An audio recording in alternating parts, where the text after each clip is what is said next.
ರಾಷ್ಟ್ರೀಯ ಭದ್ರತಾ ಸಲಹೆಗಾರ ಅಜಿತ್ ದೋವಲ್ ಚೈನಾದ ವಿದೇಶಾಂಗ ಸಚಿವ ವಾಂಗ್ ಯಿ ಅವರೊಂದಿಗೆ ಬೀಜಿಂಗ್ನಲ್ಲಿ ನಿನ್ನೆ ಪ್ರಮುಖ ದ್ವಿಪಕ್ಷೀಯ ಸಮಾಲೋಚನೆ ನಡೆಸಿದರು.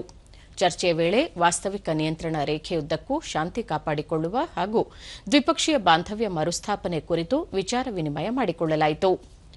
5 ವರ್ಷಗಳ ನಂತರ ಬೀಜಿಂಗ್ನಲ್ಲಿ ನಡೆಯುತ್ತಿರುವ ಭಾರತ ಚೈನಾ ವಿಶೇಷ ಪ್ರತಿನಿಧಿಗಳ ಮಾತುಕತೆಯಲ್ಲಿ ಭಾಗವಹಿಸಲು ಅಜಿತ್ ದೋವಲ್ ಬೀಜಿಂಗ್ಗೆ ಆಗಮಿಸಿದರು. ಈ ಮಾತುಕತೆಯು ಕಳೆದ ಆವೃತ್ತಿ 2019ರಲ್ಲಿ ದೆಹಲಿಯಲ್ಲಿ ನಡೆದಿತ್ತು.